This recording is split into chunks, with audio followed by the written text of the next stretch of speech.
Hi there and welcome to my channel. Today's project is for the Vicki Boutin design team, and I'm going to use a cut file that Vicky is going to release one of these days, and it's called Ornament in Sprigs, to create this layout. And I have this picture of my daughter a couple years ago. I'm going to tell you it's 3 or 4 years ago, and she used to love to sit down and look at the ornaments. So this cut file is perfect for what I'm looking for. So what I've done is I've cut it, I've actually manipulated a little bit. So what I've done is I've added extra branches. So I just play with the cut file a bit. I'm going to add a copy of my interpretation as a PNG to the blog in case you want to download it. But you're going to see that I added extra branches to it. And my idea is I want to have it right at the top right corner of my layout and have the picture, I'm going to say, right underneath or next to the big ornament. So I just pull out this coral paper just to give me an idea so you can see what I did. And I cut my cut file out of foundation paper. I set my blade to 5 and did a double cut just to make sure that I cut it properly. And you're going to see that still I have some areas that need to be helped with a little bit of scissors.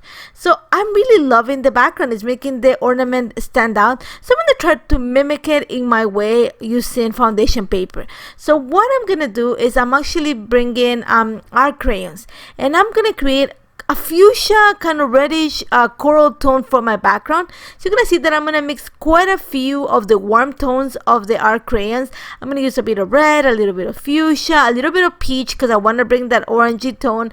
And I'm actually gonna mix all of this, dilute it. I'm gonna scribble that on my piece of acrylic, add water just so I dilute it, and I'm gonna apply the color with my brayer just because I want to stretch it and cover a large area, gonna say quickly and in a really I'm gonna say low or very delicate way. Even though I'm gonna have the harsh lines, I don't mind, but it's just a faster way to apply color to a larger area and I can add layers to it. So you're gonna see that once I've applied, and I'm just moving it from up and down. I'm not gonna go sideways, I'm just gonna go up and down because I wanna have the motion.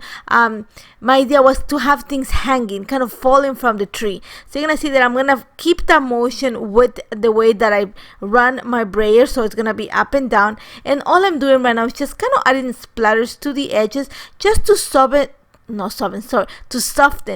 the straight lines that the brayer leaves behind. And you're gonna see just by adding a few splatters and moving a little bit of the ink, it's just gonna soften those lines.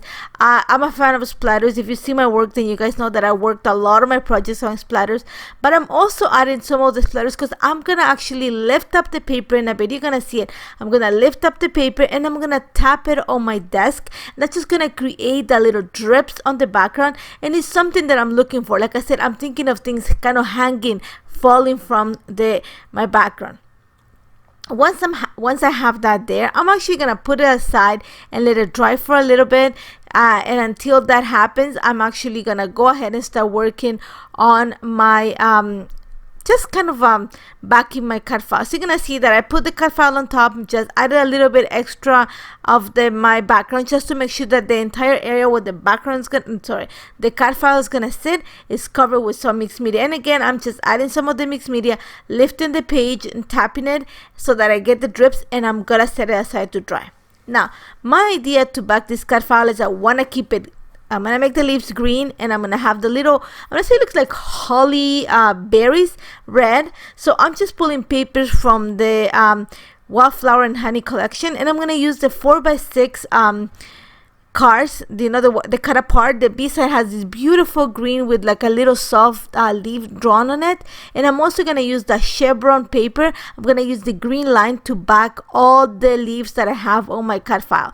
And the way I back my cut files, I love working with this, so I have a lot of practice. So you're going to see that all I do is I flip my cut file, I add the glue to each one of the leaves, and I'm pretty much hand cutting the leaves just by I know that pretty much you're gonna do like drops, so I'm cutting that and putting it on top, and then fussy cutting any area that's hanging outside of the outline. And I'm gonna do the same for the berries. Once I have that in place, I'm actually also gonna work on the ornaments.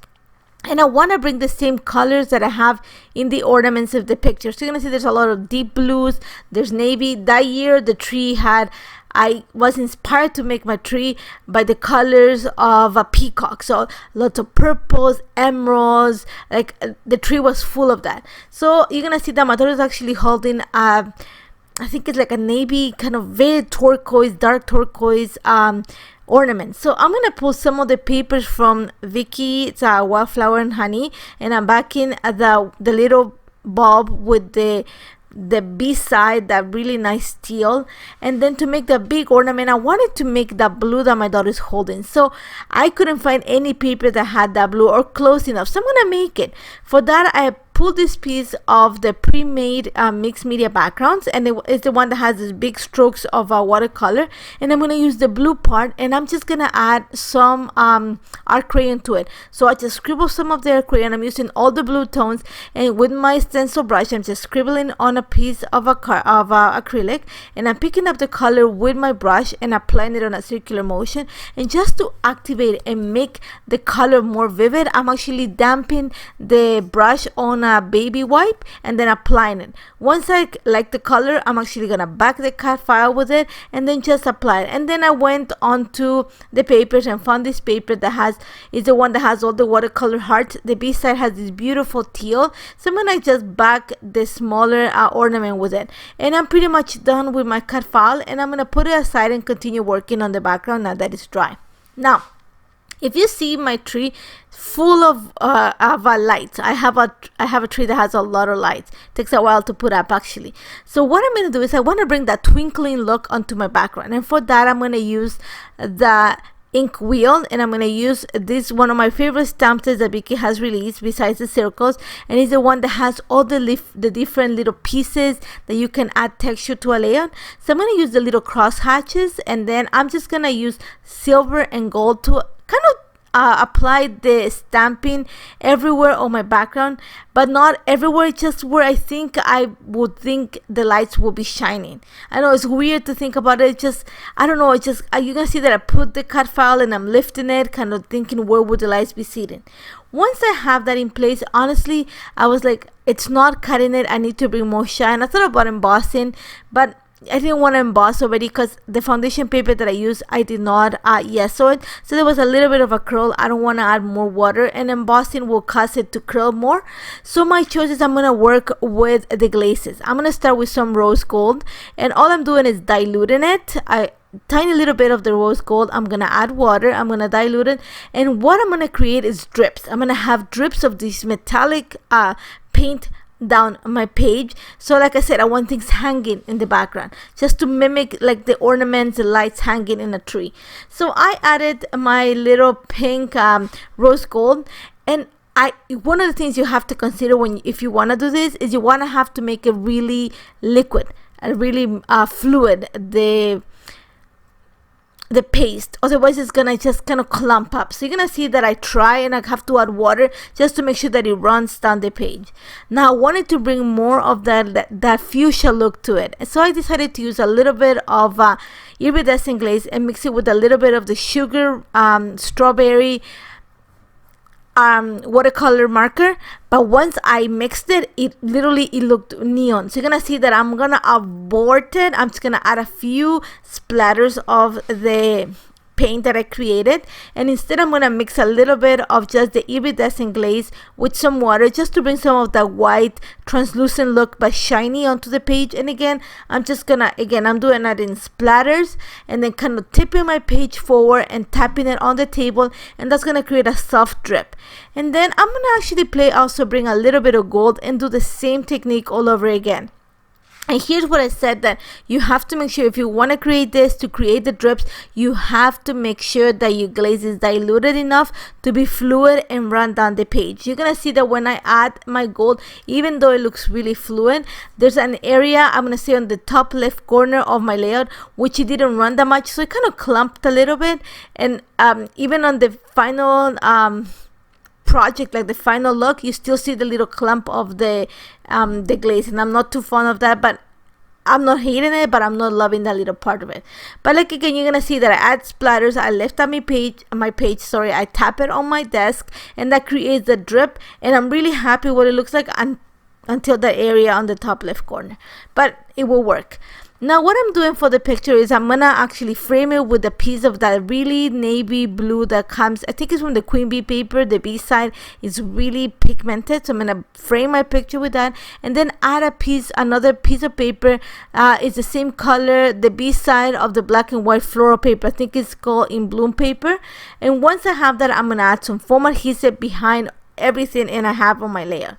Once I had it ready, I know that I have to kind of bring it a little bit more, kind of frame the layout just to break some of that pinkish tone and also to bring everything into focus. So I trimmed my cardstock by around a ½ inch on two sides of it, and that's gonna shrink a little bit.